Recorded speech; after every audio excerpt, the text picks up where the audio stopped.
الحمدللہ رب العالمین والصلاة والسلام علی سید الانبیاء والمرسلین اما بعد فاعوذ باللہ من الشیطان الرجیم بسم اللہ الرحمن الرحیم ان الدین عند اللہ الاسلام صدق اللہ العظیم ان اللہ وملائکتہ یصلون علی النبی یا ایہا الذین آمنوا صلوا علیہ وسلموا تسلیما اللہم صلی علی سیدنا و مولانا محمد وعلی آل سیدنا و مولانا محمد وبارک وسلم صلاۃ و سلاما علیک یا رسول اللہ۔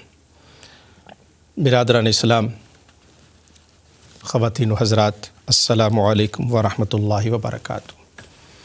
تکبیر مسلسل پروگرام کے ساتھ آپ کا میزبان سید ظفر اللہ شاہ حاضر خدمت ہے۔ آج کے پروگرام کا ٹاپک عظمت خلافت راشدہ ہے۔ ہمارے ایک دوست چودھری صاحب ہیں برمنگھم سے، پچھلے ویک انہوں نے مجھے ٹیلی فون کیا اور کسی خاص چینل کے بارے میں بتایا کہ اس پر اس طرح کی شکوک و شبہات کی گفتگو ہو رہی ہے۔ میں نے ان سے وعدہ کیا کہ انشاءاللہ تعالیٰ ان سوالات کے جوابات آج کے پروگرام میں آسن انداز میں شائستگی کے ساتھ ہم انشاءاللہ تعالیٰ جوابات پیش کریں گے۔ تو اس سلسلے میں آج جو ہمارا ٹاپک ہے وہ ہے عظمت خلافت راشدہ۔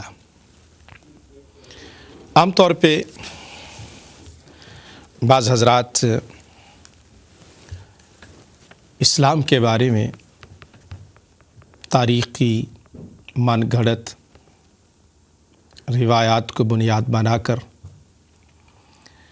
ایسی باتوں کا اظہار کرتے ہیں جو قرآن و سنت سے متصادم ہوتی ہیں،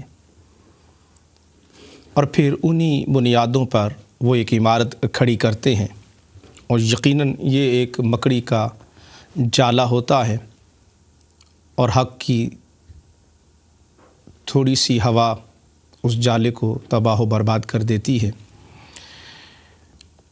پچھلے کافی ہفتوں سے آپ جانتے ہیں کہ تکبیر مسلسل پروگرام نہیں ہوا، کچھ میں چیریٹی ورک میں مصروف تھا،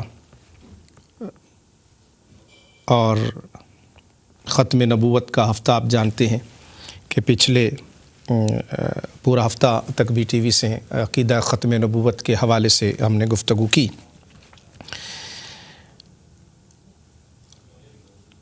آج کی گفتگو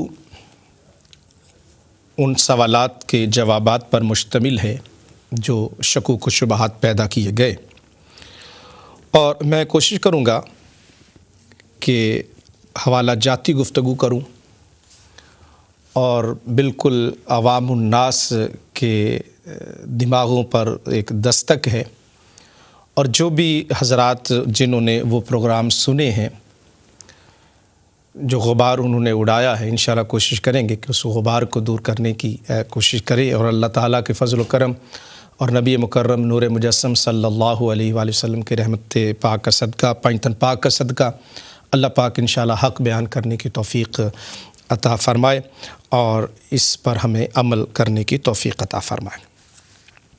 میں چاہوں گا کہ میری ابتدائی اور تمہیدی گفتگو آپ توجہ سے سماعت کیجئے گا، تو اس سے انشاءاللہ کافی مسائل جو پیدا کیے گئے ہیں ان کا حل آپ کو میسر آ جائے گا۔ آپ جانتے ہیں ناظرین کرام کہ نبی مکرم نور مجسم صلی اللہ علیہ وآلہ وسلم اس کائنات میں تشریف لائے۔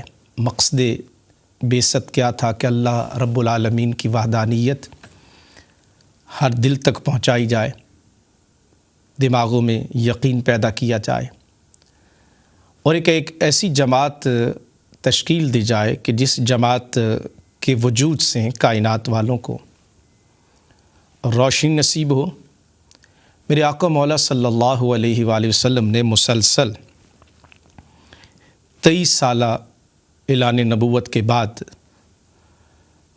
آپ کی جہد ہے، سٹرگل ہے، جس کے نتیجے میں نبی اکرم نور مجسم صلی اللہ علیہ وآلہ وسلم نے صحابہ کرام کی ایک جماعت تشکیل دی۔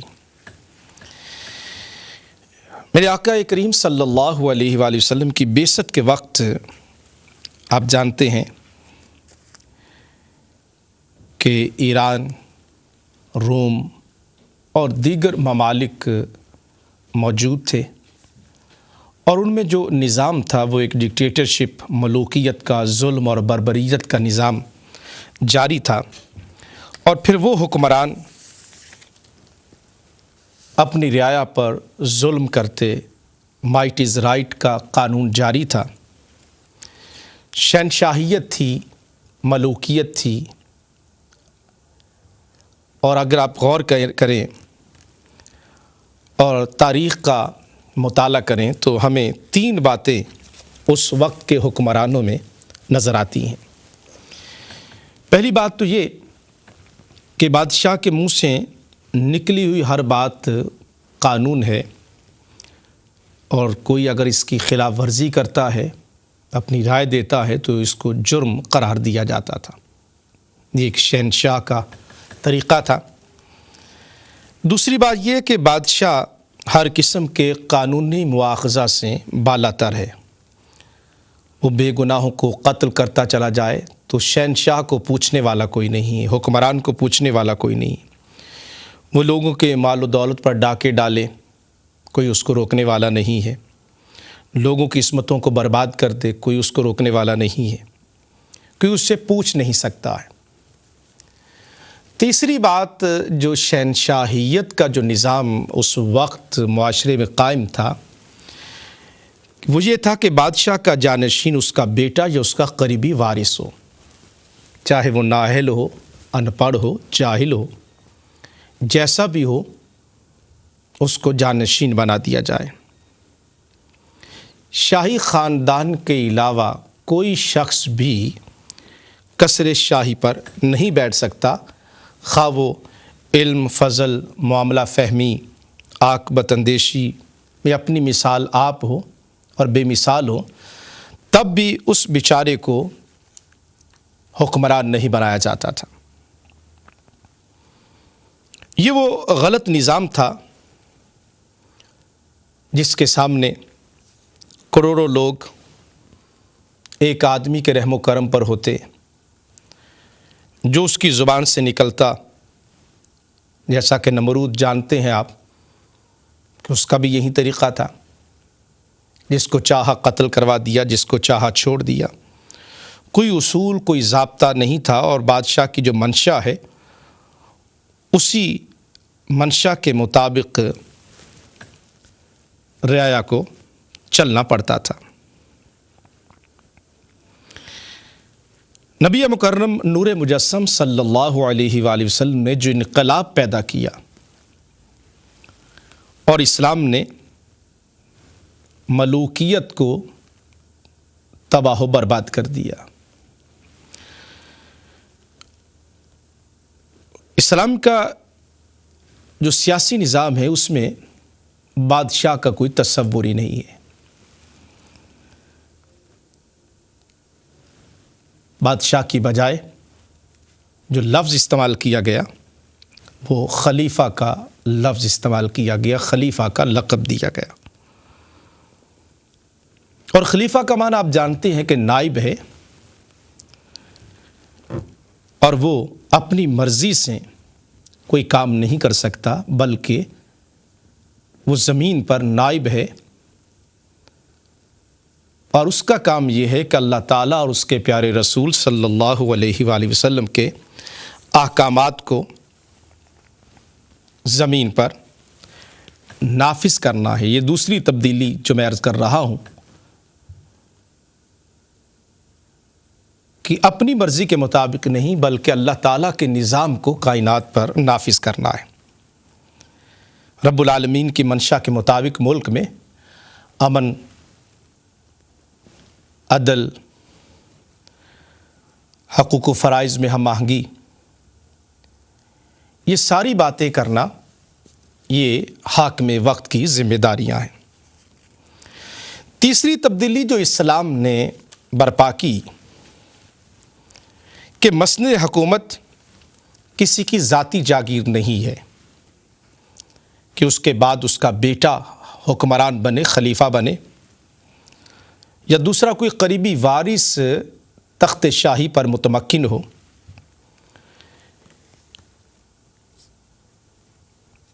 بلکہ شورائی نظام دیا گیا کہ جو نیک متقی اور صالح لوگ ہیں، جو شورا منتخب ہے، وہ خود اپنے امیر کا تعین کرے، اور یہ ایک انقلابی نظام تھا جو کائنات والوں کو پہلے میسر نہیں تھا، اور کوئی مفکر اور دانشور ایسی تبدیلی کے بارے میں سوچ بھی نہیں سکتا تھا۔ نبی اکرم نور مجسم صلی اللہ علیہ وآلہ وسلم نے وہ نظام قائم کر دیا جس میں فرما دیا گیا کہ لا قیصر ولا کسرا، کوئی اب قیصر نہیں، کوئی کسرا نہیں ہے، اللہ تعالیٰ کے بندے ہیں۔ اور پھر آپ نے دیکھا کہ نبی اکرم نور مجسم صلی اللہ علیہ وآلہ وسلم کے غزوات، ظلم مٹتا چلا گیا، حق کا بول بالا ہوتا چلا گیا، کل جال حق وزحق الباطل، مکہ پاک فتح ہوتا ہے۔ وہ ایک ایسا انقلاب پیدا کر دیا گیا ناظرین کرام کہ تاریخ میں ایسی مثال نہیں ملتی ہے۔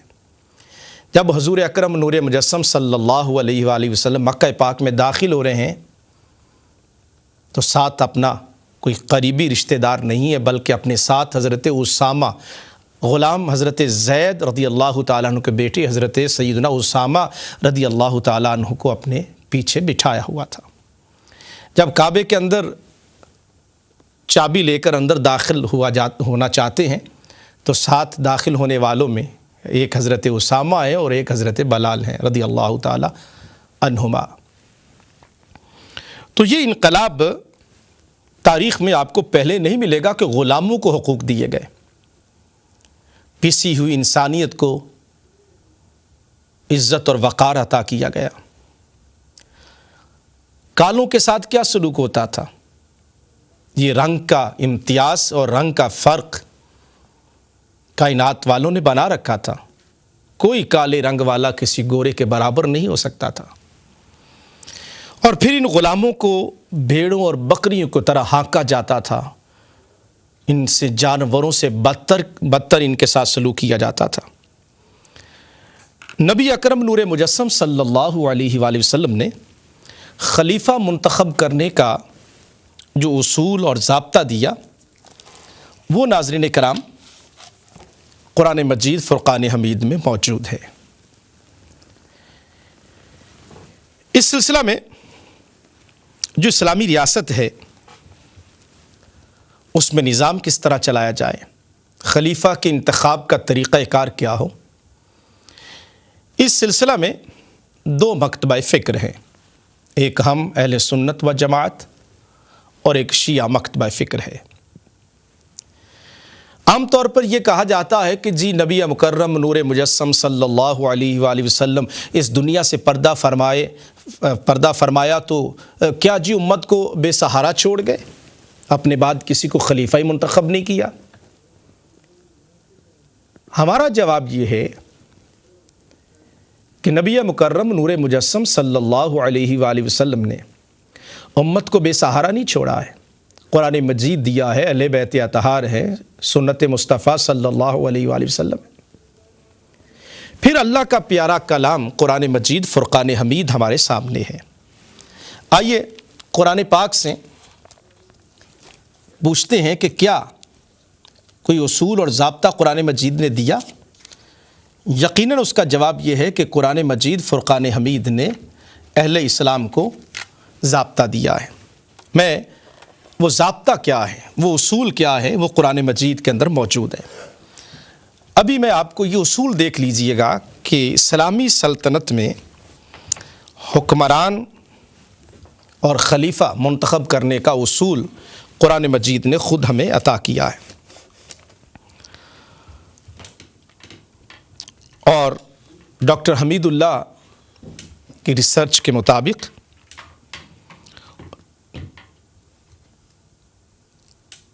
اس وقت بھی 10 لاکھ مربع میل مسلمانوں کی حکومت میں شامل تھا جب نبی اکرم نور مجسم صلی اللہ علیہ وآلہ وسلم نے پردہ فرمایا۔ امیر کے انتخاب کا جو اصول ہے، اب یہ سوال پہلا کیا جاتا ہے کہ جی کوئی اصول ہی نہیں دے کر گئے، کوئی ضابطہ ہی نہیں دے کر گئے۔ اصول جو موجود ہے، آئیے قرآن مجید میں، یہ سورہ شورا ہے، اور قرآن مجید نے باقاعدہ طور پہ اس کا نام ہی سورہ شورا ہے۔ یہ دیکھ لیجیے، والذین استجابوا لربہم واقاموا الصلاۃ وامرہم شورا بینہم ومما رزقناہم ینفقون، اور ان کے سارے کام باہمی مشورے سے طے ہوتے ہیں۔ یہ آپ دیکھ لیجئے، یہ ہے اصول جس کو شورائی نظام کہتے ہیں۔ اب یہ کہنا دوستوں کا کہ اسلام نے کوئی نظام ہی نہیں دیا، نبی پاک صلی اللہ علیہ وآلہ وسلم اپنے بعد امت کو بے یار و مددگار چھوڑ گئے، یہ آپ کا جملہ ہی غلط ہے۔ اللہ کے پیارے رسول صلی اللہ علیہ وآلہ وسلم نے یہ قرآن مجید فرقان حمید کائنات کی رہنمائی کے لیے آپ نے عطا فرمایا اور اپنی سنت مطہرہ ہمیں عطا کر کے گئے۔ وَأَمْرُهُمْ شُورَا بَيْنَهُمْ، اور ان کے جو باہمی معاملات ہیں ناظرین کرام، یہ قرآن مجید آپ کے سامنے ہے، تو یہ اصول جو فرمان الہی ہے، اسی لیے نبی اکرم صلی اللہ علیہ وآلہ وسلم نے اپنے بعد کسی کو اپنا جانشین نامزد نہیں فرمایا۔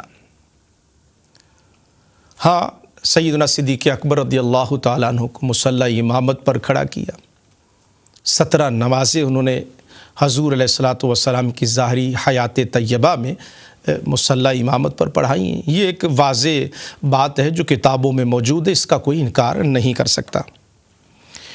تو میں عرض کر رہا تھا کہ 2 یہاں سکول آف تھاٹس ہیں، ایک مکتبہ فکر اہل سنت کا ہے جو مت کا سواد اعظم ہے، اور دوسرا مکتبہ فکر اہل تشیع کا ہے، جنہوں نے پچھلے کئی ہفتوں سے اس طرح کے پروگرام کیے۔ میں چاہتا یہ تھا کہ اصول یہی ہونا چاہیے کہ ہر مسلک اپنے عقیدوں کو بیان کرے۔ حالات بھی اس وقت آپ دیکھ رہے ہیں کہ اس وقت ملت اسلامیہ پر کڑا وقت ہے۔ ایک ظالم اور بدبخت نے فلم ریلیز کی ہے، اس کا ٹریلر ہے، ایک اضطراب ہے امت محمدیہ صلی اللہ علیہ وآلہ وسلم میں، دل خون کا آنسو رو رہا ہے۔ پاکستان کے کیا حالات ہیں، قتل و غارت ہے، کراچی کے اندر فیکٹری میں 300 مزدور جلا دیے گئے، شہید ہو گئے، اور 9/11 کا دن تھا۔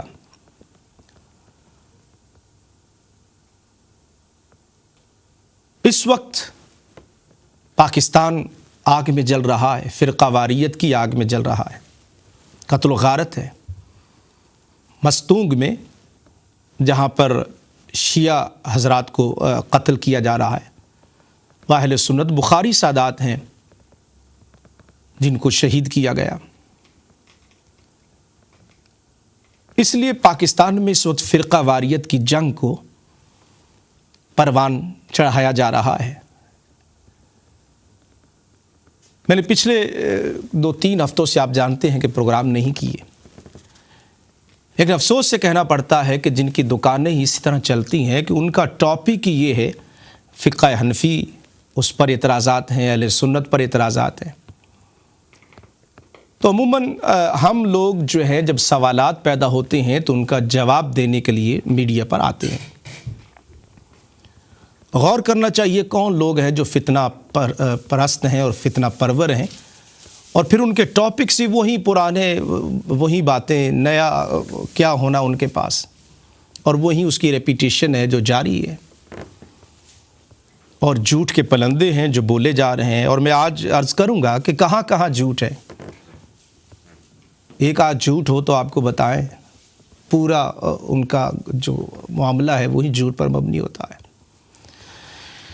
تو اس وقت ایک اضطراب کی کیفیت ہے، اہل درد اور عشاقان مصطفیٰ صلی اللہ علیہ وآلہ وسلم اس بدبخت کے عمل کی مذمت بھی کرتے ہیں، اور عالمی میڈیا اور عالمی جو اس وقت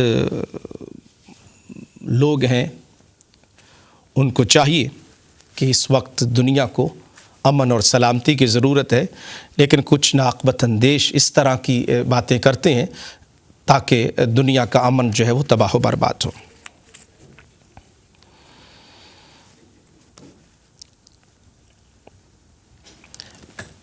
اہل سنت کا جو تصور خلافت ہے وہ یہی ہے کہ یہ جو خلافت ہے، امامت ہے، یہ نبوت کے ہم پلہ نہیں ہے۔ نبوت کے لیے رب العالمین اپنے بندوں کا انتخاب فرماتا ہے اور نبوت کا تاج ان کے سر پہ رکھتا ہے۔ لیکن جہاں تک غیر نبی کا تعلق ہے یا خلیفہ کا تعلق ہے، حاکم وقت کا تعلق ہے، تو رب العالمین کی طرف سے وحی نہیں آتی کہ اس کو خلیفہ بنایا جائے۔ وہ جتنی آیات آپ پڑھیں گے سورہ انعام کی، دیگر مقامات کی، وہ نبوت کے ساتھ متعلق ہے۔ جب ہم غیر نبی کی بات کریں گے، اس وقت اللہ تعالیٰ نے اور اس کے پیارے حبیب صلی اللہ علیہ وآلہ وسلم نے ہمیں اصول عطا فرما دیے کہ ان اصولوں کے مطابق حکمرانی کرنی ہے۔ خلافت کے اصول یہ ہیں، اور نظام حکومت اور نظام مملکت کس طرح چلانا ہے، سیاست کے اصول اور ضابطے کیا ہیں، کتاب و سنت اس بارے میں ہماری رہنمائی فرماتی ہے۔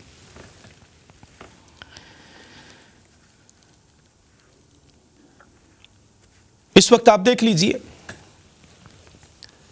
ایران کے اندر شیعہ حضرات کی عددی کثرت ہے۔ عراق کے اندر تقریباً نصف کے لگ بھگ شیعہ ہے اور نصف سنی ہے۔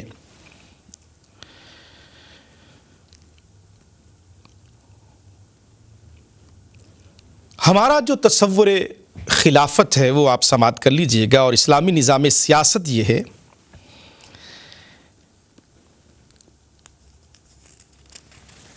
کہ یہ کسی کی وراثت نہیں ہے۔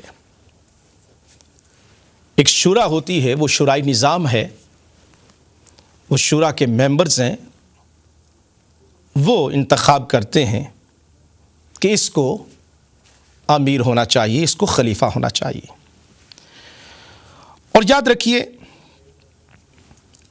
کہ یہی جو میں نے عرض کیا، یہ خلفائے راشدہ کا، خلفائے راشدین کا بھی یہی اصول ہے، کتاب و سنت کا یہی اصول ہے۔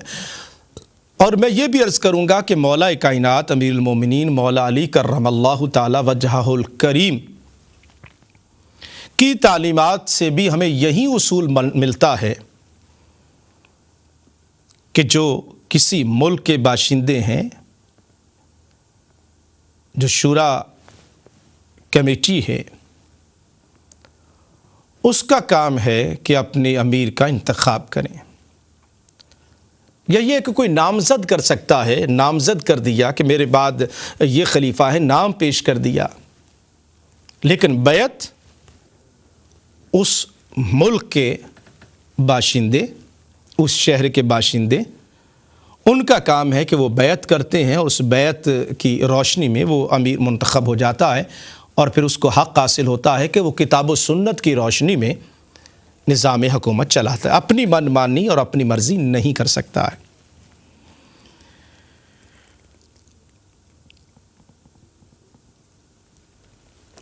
اب آپ غور کیجئے گا، چونکہ سوالات ریز کیے گئے، اہل تشیع کے ہاں جو تصور ہے وہ آپ نظریاتی اعتبار سے ہم پرکھتے ہیں، اور جتنے بھی صاحبان دانش ہیں وہ میری گفتگو کو توجہ سے سماعت فرمائیں۔ نظریاتی طور پر اہل تشیع کا یہ تصور ہے کہ یہ خلافت، یہ امامت نسل در نسل منتقل ہوتی ہے، اس میں کسی اور کو، کسی اور خاندان کو حاکم وقت بننے کا یا خلیفہ بننے کا حق حاصل نہیں ہے۔ عملی پہلو پر میں بعد میں گفتگو کرتا ہوں، اس کے نظری پہلو پر آپ ذرا غور فرمائیے۔ آپ کو ماننا پڑے گا، اگر یہ نظریہ اسلام کا نظریہ ہے تو پھر یہ قطعاً کوئی جدید اور انقلاب آفرین نظریہ نہیں ہے، بلکہ وہی ایک ملوکیت کا نظام